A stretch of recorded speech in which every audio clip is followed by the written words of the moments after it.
All right, we're beginning our lesson today on the third lesson of Unit 6. Really, it's the last lesson, even though there's two more worksheets.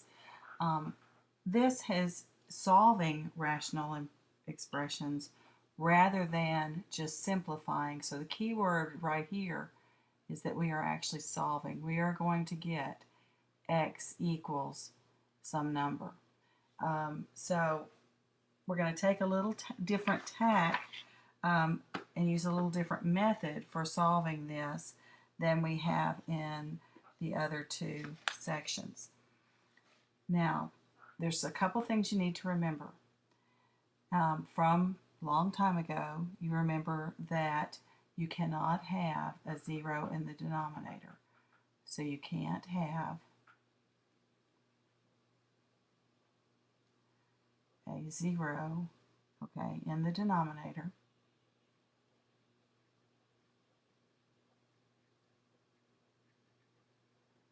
Okay, because when you divide by a zero,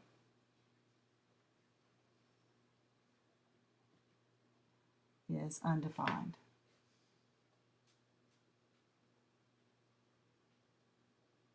Okay. So you have to ask yourself the question, when you get an answer, and you can get an answer for these that is going to result in writing up here no solution if you end up with a zero in the denominator because of that solution that you come up with. So you have to answer the question, will my answer, or will the answer, okay, will my answer cause the denominator to be zero?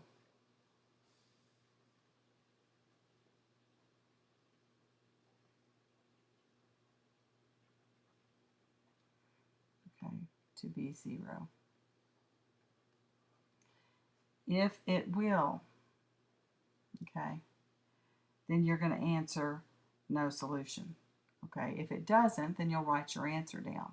So let's look and let's solve this first one. And let's remember, I said we're going to take a little different tack. The first thing we're going to do is find the LCD.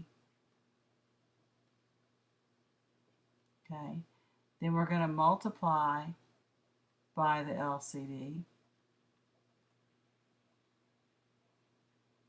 And the third step is going to be we're going to solve for x or y or z or whatever variable is in the equation. Okay, solve for x. So looking at this first problem, this first example, the LCD is equal to x. Okay, so that means when I say multiply by the least common multiple, we want to multiply, and that looks like lie, but it's by.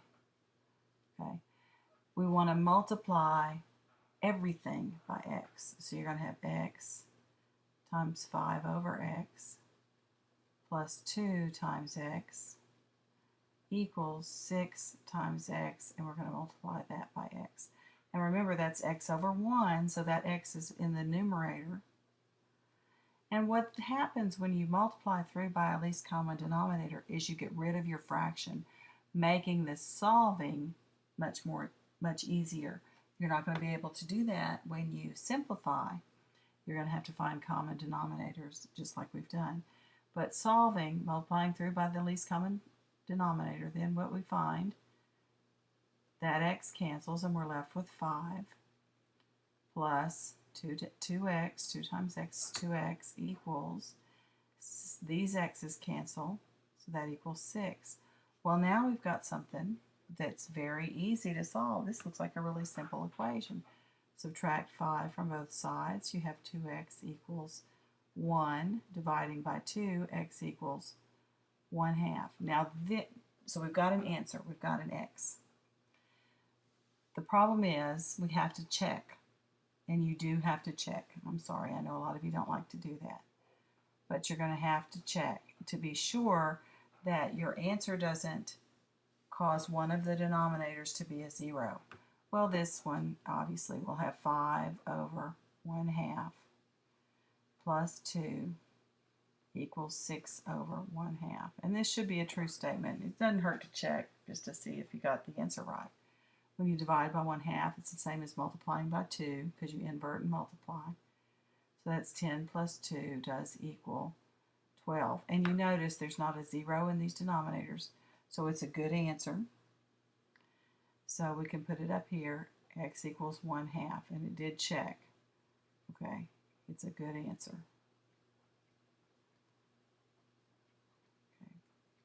Okay. What I mean by that is it didn't make one of the denominators equal 0.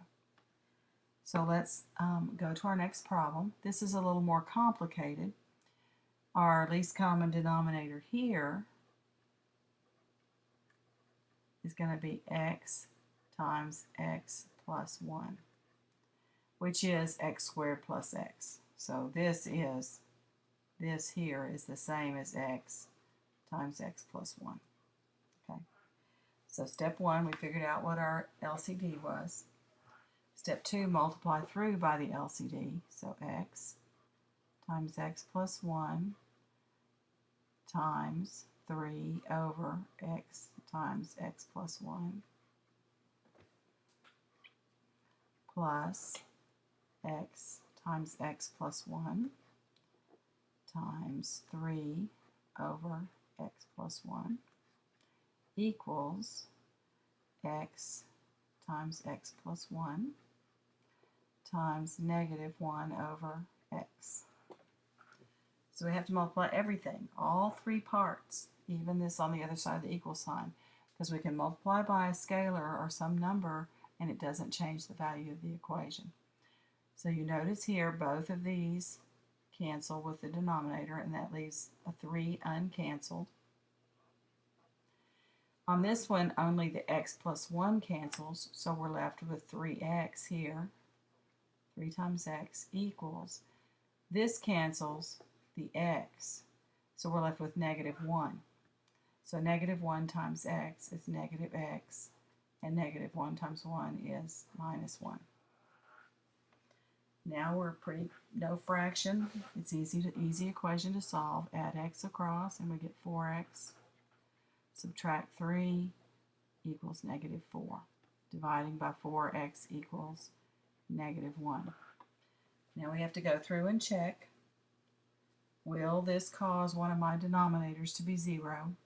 We have to make sure it doesn't. So we have 3 over negative 1 squared plus 1 plus 3 times negative 1 plus 1 equals negative 1 over negative 1.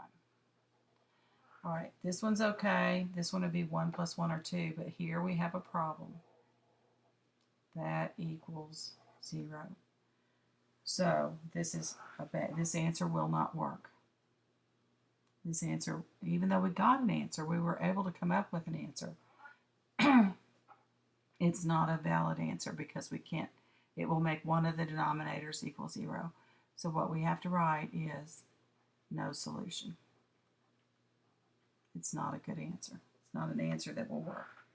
So you always ask yourself the question, will your answer cause any denominator, not all of them, any one of them to be 0? If it does, you're going to have to write no solution. All right, we've got 3 more examples, so let's move on.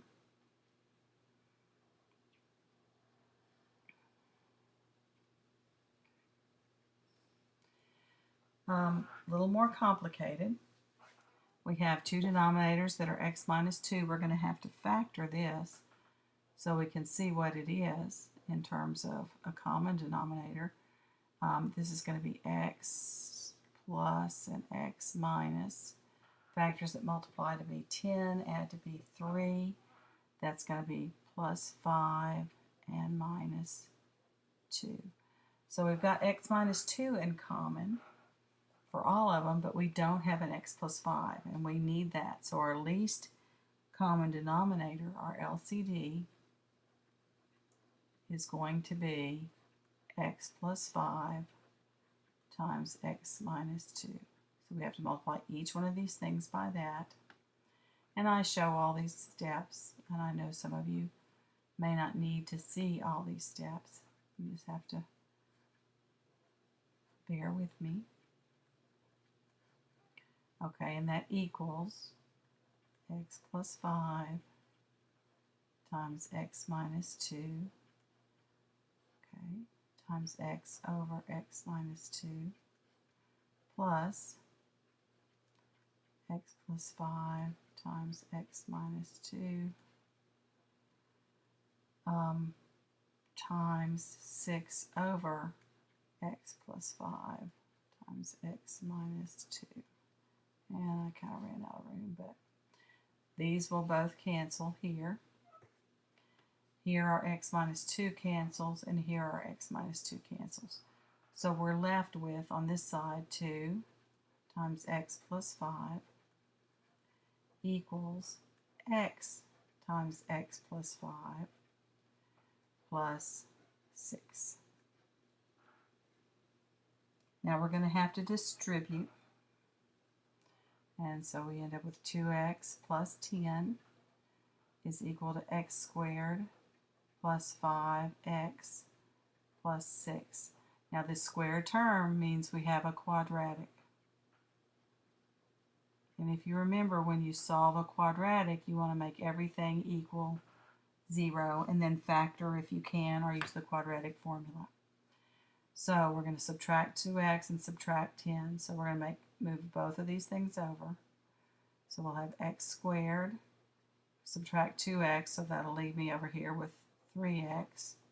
Subtract 10, so that'll be a negative 10. 6 plus negative 10 is negative 4. Right. Now we've got to try to factor. We have x times x. This tells me we have one of each sign. And this is positive, and it's going to be 4 and 1. So x plus 4, x minus 1. When we double distribute or FOIL that, you'll have x squared. You'll have plus 4x minus 1x, which that's where you get the 3x, and then minus 4. So we have two solutions here. Our two possible solutions are x equals negative 4.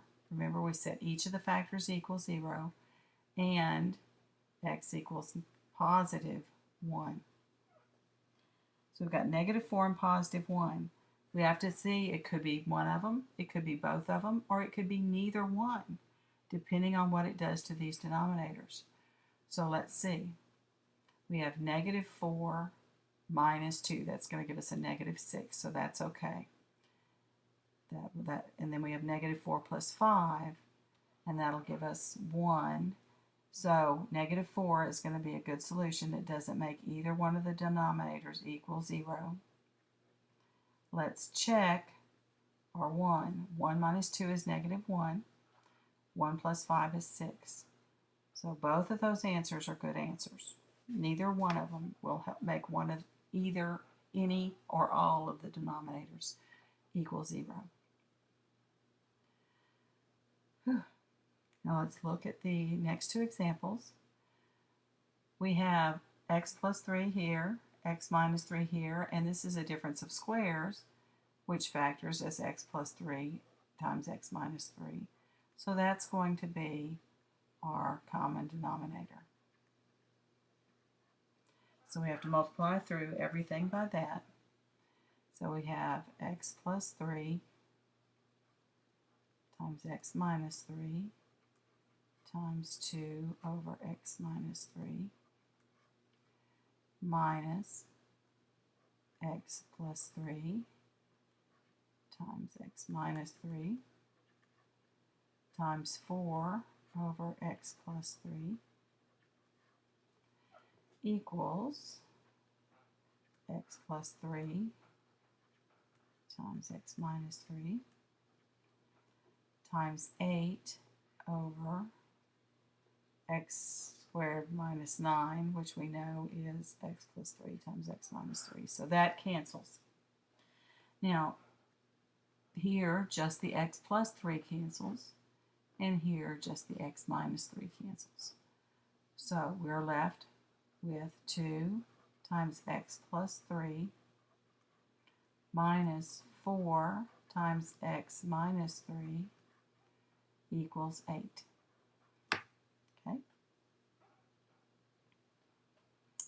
So this, distributing the 2, you have 2x plus 6 minus 4x plus 12 equals 8. You're going to have to be careful with negatives, just like in everything we do in math. You have to watch your signs. 2x minus 4x is negative 2x, and 6 plus 12 is plus 18 equals 8. When I subtract 18 across, and I'm going to go over here so I don't crowd this next answer, I have negative 2x is equal to negative 18 plus 8, or negative 10. Dividing by negative 2, my answer is going to be a positive 5. So go back and check. 5 minus 3 is 2. 5 plus 3 is 8. 5 squared is 25 minus 9. That will give us a number answer. So x minus 5 is a good answer. And that we'll write it in there. But you have to check. I can't stress that enough. Be sure to check your answers. Okay.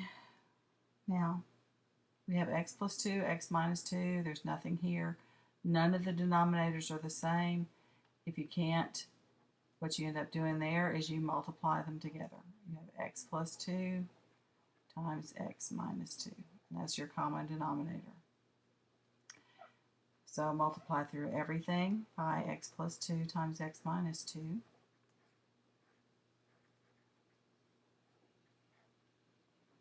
And times x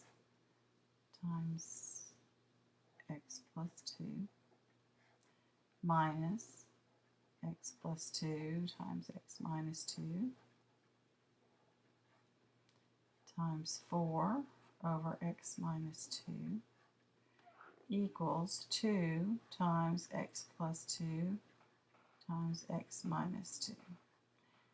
Okay, so here our x plus 2 cancels, so we're left with x times x minus 2 minus, and the x minus 2 cancels, so that leaves us with 4 times x plus 2, and that equals, now this, this is a difference of squares. If you recognize that, you'll recognize that that is x squared minus 4. So that's an easy one to multiply. And that then when I distribute the 2 will be, well, that will be 2 then times x squared minus 4. Now we've got to distribute everything, combine any like terms. This is going to give us x squared minus 2x minus 4x minus 8 is equal to 2x squared minus 8. We've got a lot of x squareds. Now, the one thing, obviously we have a quadratic, we're going to probably need to factor. What I want you to realize is with a quadratic to factor, you really want your square term to be positive. So I'm going to subtract x squared here. So I'm going to set 0 equals 2x squared minus x squared is just x squared. This combines to be a 6x, and then when I add it across, it'll be a plus 6x because it's negative over here on the left, and I'm moving things to the right. Minus 8 adds over here to plus 8, so negative 8 plus 8 is 0, so this would be plus 0, and you don't need to write that. Now, this will factor out a greatest common factor of x. So that will factor as x times x plus 6. Now, I don't know if you remember, but this is a really common thing that people miss. Remember, if either factor, and x here by itself as a factor, equals 0, then the answer is 0. So when you have a lone x out here, or a 2x or a 4x, not a factor where something's added, a polynomial as a factor, this answer is going to be 0. So one of my answers is 0 here, and that's one that for some reason a lot of students forget. You remember that you set the factor equal to 0, and so that would be x equals negative 6. You remember that one. But sometimes we forget what to do with that little lonely x out there in front. And so the answer to that, what you do with it is, it's x equals 0. Because no matter, if x was 0, in other words, if I plug these in, I would have 0. It's not writing down there. I would have 0. I'll write over here, 0 times 0 plus 6, or 0 times 6, which would be 0. Okay? Just like if I plugged this in here, the negative 6, I'd have negative 6 times negative 6 plus 6, which is 0. So if either one of these things end up being 0, my answer is 0. So now we have to check. We say we don't want a 0 in the denominator, so sometimes our tendency also is to say, okay, that's a 0, it can't be. But look at our denominator. There's something added to that. It's not just an x, so 0 plus 2 is 2. 0 minus 2 is negative 2. So 0 is a good answer. It doesn't make the denominator 0. So x equals 0. That one's okay. And let's see about the negative 6. Negative 6 plus 2 is negative 4. And negative 6 minus 2 is negative 8. So the negative 6 is also a good answer. So just be sure that you check. I know I've said it 1,000 times in this one lesson. But be sure you check before you do your commit to your final answer. Hopefully this has given you a couple things to watch out for, and good luck. You've got the rest of the period to work on your homework, and then it's due tomorrow.